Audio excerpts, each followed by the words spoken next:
Techno ইন্ডিয়াতে already একটা নতুন ফোন নিয়ে চলে এসেছে আর এই ফোনটা লঞ্চ হয়েছে 20,000 টাকার নিচে।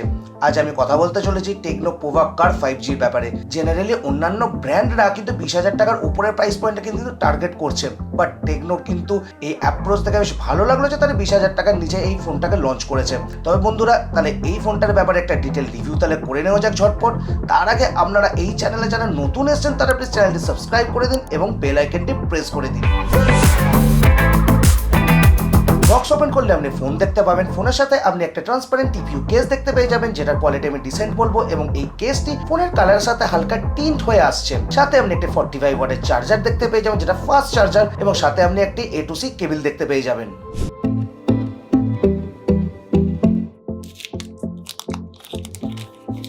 ফোনের ডিজাইন কিন্তু আমার বেশ ইউনিক লেগেছে। এই ফোনটার কিন্তু ব্যাকে একটা ফাঙ্কি কুল ডিজাইন দেওয়া হয়েছে, যেটা কিন্তু আমার বেশ ভালো লেগেছে।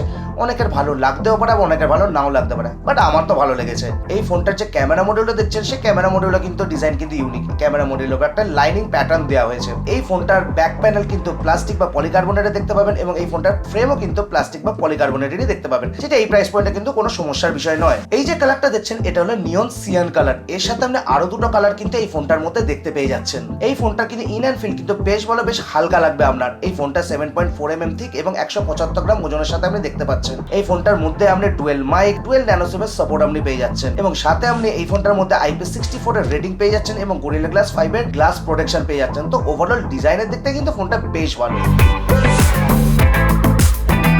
এই ফোনটার ডিসপ্লে কিন্তু আমার লম্বা মনে হবে।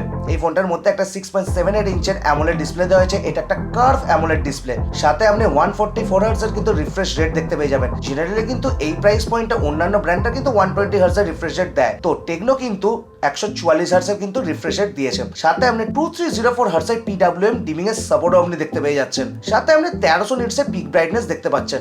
এখানে কিন্তু আমার একটু কমতে লেগেছে। জেনারেলি কিন্তু এই প্রাইস পয়েন্টে অন্যান্য ব্র্যান্ডরা 2000 নিটস এরও কিন্তু পিক ব্রাইটনেস দিচ্ছে, সেখানে কিন্তু আমার কমতে লেগেছে। বাট ইনডোর বা আউটডোরে কিন্তু ডিসপ্লে কিন্তু বেশ ভিজিবল ছিল। আপনি এই ফোনটার মধ্যে ইউটিউবে HDR এর সাপোর্ট পেলেও কিন্তু নেটফ্লিক্সে কিন্তু HDR এর কোনো রকম সাপোর্ট আপনি দেখতে পাচ্ছেন না। এই ফোনটার ডিসপ্লের কালার, কন্ট্রাস্ট, শার্পনেস কিন্তু বেশ ভালো লেগেছে। ওভার শার্পনিং কিন্তু আপনার একদম লাগবে না। এই ফোনটার ভিউইং অ্যাঙ্গেলও কিন্তু বেশ ভালো লেগেছে আমার। এই ফোনটার মধ্যে আপনি ডুয়েল চ্যানেল স্টিরিও স্পিকার দেখতে পেয়ে যাচ্ছেন, যেটা ডলবি অ্যাটমস এর সাথে আপনার আসছে। সো আপনার মাল্টিমিডিয়া এক্সপিরিয়েন্স কিন্তু এই ফোনটার সাথে কিন্তু বেশ ভালো যাবে। এই ফোনটার মধ্যে মিডিয়াটেকের ডায়মেনসিটি 7300 আলটিমেট প্রসেসর দেওয়া হয়েছে, এবং সাথে আপনি LPDDR5 RAM এবং UFS 2.2 স্টোরেজ দেখতে পাবেন। UFS 3.1 স্টোরেজ কিন্তু দেওয়া যেতে পারতো ইজিলি। যদি বেঞ্চমার্কের কথা বলি তো 7 লাখের মতন আপনি আন্তত স্কোর এই ফোনটার মধ্যে দেখতে পাবেন, এবং সাথে যদি CPU থ্রটাল টেস্টের কথা বলি 78% রেজাল্ট আসছে। তো এইখানে কিন্তু একটু বেটার এক্সপেক্ট করেছিলাম আমি।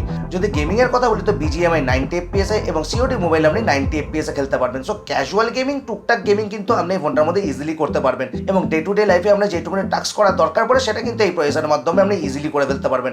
এটা একটা ব্যালেন্স প্রসেসর এবং ব্যালেন্স পারফরমেন্স আপনি এই ফোনটার মধ্যে দেখতে পাবেন।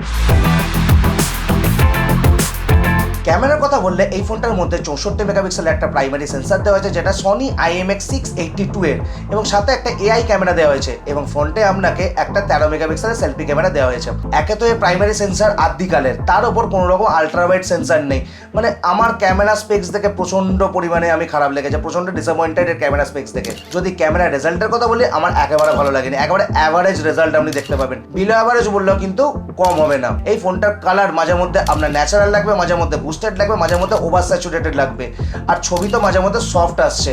আর যদি হিউম্যান স্কিন টোনের কথা বলি তো সেখানেও কখনো কখনো আমরা হলুদ করে দেবে স্কিন, কখনো কখনো পিঙ্কিশ করে দেবে, সেখানেও কিন্তু ইনকনসিস্টেন্ট। আর যদি পোর্ট্রেট মোডের কথা বলি তো 24mm, 35mm এবং 50mm ছবি নিতে পারবেন। সেখানেও কিন্তু কালার টোন কিন্তু খুব একটা ভালো দেখতে পাবেন না, সেম রেজাল্ট পাবেন, এবং এখানেও কিন্তু কখনো কখনো ছবি সফট আপনি দেখতে পাবেন। যদি ভিডিওসের কথা বলে একটা দিকে ভালো জিনিস যে আপনি ফ্রন্টে এবং ব্যাকে আপনি 4K 30fps শুট করতে পারবেন। যদি আমি ভিডিও রেজাল্টের কথা বলি সেখানে আপনি অ্যাভারেজ রেজাল্টে কিন্তু দেখতে পাবেন। কালার মাঝে মধ্যে ভালো এলো, শার্পনেস ঠিকঠাক এলো, কিন্তু কন্ট্রাস্ট কখনো বেশি কখনো কম, স্টেবিলাইজেশন আপনি খুব একটা ভালো দেখতে পাবেন না। তো ওভারঅল যদি আমি এর রেজাল্ট বলি না, একেবারে অ্যাভারেজ বা বিলো অ্যাভারেজের ক্যামেরা রেজাল্ট। আমার একদমই এর ক্যামেরা কোয়ালিটি ভালো লাগেনি। নেটওয়ার্ক কানেক্টিভিটির কথা বললে আপনি মাল্টিপল 5G ব্যান্ড দেখতে পেয়ে যাচ্ছেন, wide L1, Bluetooth 5.4, camera two API, Wi-Fi 6 এবং NFC সাপোর্ট পর্যন্ত আপনি এই ফোনটার মধ্যে পেয়ে যাচ্ছেন। সাথে সমস্ত রকম সেন্সর আপনি দেখতে পেয়ে যাচ্ছেন, এবং একটা in display optical fingerprint sensor আপনি এই ফোনটার মধ্যে দেখতে পেয়ে যাচ্ছেন।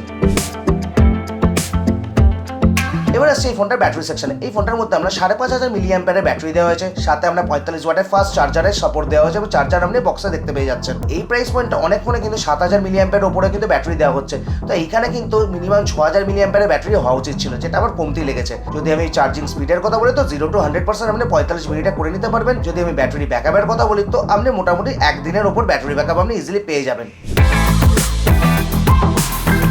এই ফোনটার মধ্যে iOS 15 এবং Android 15 দেওয়া হয়েছে। ফিউচারে আপনাকে 1 বছরের মেজর ওএস আপডেট এবং 2 বছরের সিকিউরিটি ব্যাচ আপডেট দেওয়া হচ্ছে। এই জায়গাটা কিন্তু আমার কমতি লেগেছে, কারণ যেই প্রাইস পয়েন্টে এই ফোনটা লঞ্চ হয়েছে ওই প্রাইস পয়েন্টে কিন্তু অন্যান্য ব্র্যান্ডরা মিনিমাম 2 বছরের মেজর ওএস আপডেট কিন্তু দিচ্ছে, সেখানে কিন্তু টেকনোর এই আপডেট পলিসি কিন্তু আমার কমতি লেগেছে। টেকনোর মিনিমাম এখানে 2 বছরের মেজর ওএস আপডেট দেওয়া উচিত ছিল। সাথে আপনি এই ফোনটার মধ্যে বেশ কিছু ব্লোটওয়্যার দেখতে পেয়ে যাবেন, বেশ কিছু থার্ড পার্টি অ্যাপ আপনি দেখতে পেয়ে যাবেন, যেগুলোকে আপনাকে আলাদা করে আনইনস্টল করতে হবে এবং তার সাথে আপনাকে পাম স্টোরের নোটিফিকেশন আপনাকে বন্ধ করতে হবে, তারপরে কি আপনি একটু ক্লিন এক্সপিরিয়েন্স পাবেন। সাথে এই ফোনটার মধ্যে কিন্তু তাদের নিজস্ব ভয়েস অ্যাসিস্ট এলাকে কিন্তু এই ফোনটার মধ্যে ইমপ্লিমেন্ট করা হয়েছে, যেটা আমার ভালো লেগেছে। সাথে এই ফোনটার মধ্যে প্রচুর পরিমাণে এআই এর ফিচার দেওয়া হয়েছে, যেটা ডে টু ডে লাইফে আপনার বেশ কাজে আসবে। এবার আসছে এই ফোনটা প্রাইসিং এ। এই ফোনটা দুটো ভেরিয়েন্টে লঞ্চ হয়েছে, 6128 যেটার দাম 15999 যেটা পাবেন আপনি ফ্লিপকার্টে, এবং 8128 যেটার দাম 16999 যেটা পাবেন আপনি অফলাইন মার্কেটে। যদি আমি আপনাদের রেকমেন্ডেশনের কথা বলি তো আমি এই ফোনটা কোনোভাবে রেকমেন্ড করবো না আপনাদেরকে, কারণ এই ফোনটার মধ্যে আপনি ডিজাইন এবং ডিসপ্লে বাদ দিয়ে কোনো কিছু আপনি ভালো দেখতে পাবেন না। না ভালো ক্যামেরা আছে, না সফটওয়্যার সেকশনের ভালো, না বিশাল ভালো ব্যাটারি ব্যাকআপ পাবেন, না আপনি একটা বিশাল ভালো পারফরমেন্স পাবেন। সো ওভারঅল যদি এই ফোনটাকে দেখা যায় তো কোনোভাবে এই ফোনটা আমি রেকমেন্ড করবো না। টেকনো প্লিজ ইমপ্রুভ করুন, প্রচুর কিছু ইমপ্রুভ করার দরকার আছে, স্পেশালি ক্যামেরা। যদি ভিডিওটি ভালো লেগে থাকে তাহলে প্লিজ ভিডিওটি লাইক করে দিন এবং ভিডিওটি বন্ধুদের সাথে শেয়ার করে দিন এবং চ্যানেলটি সাবস্ক্রাইব করতে কিন্তু ভুলবেন না এবং বেল আইকনটিও প্রেস করে দিন। তো দেখা হচ্ছে আপনাদের সাথে আগামী ভিডিওতে। ততক্ষণ পর্যন্ত আপনারা সবাই সুস্থ থাকুন, সবাই ভালো থাকুন। Signing off.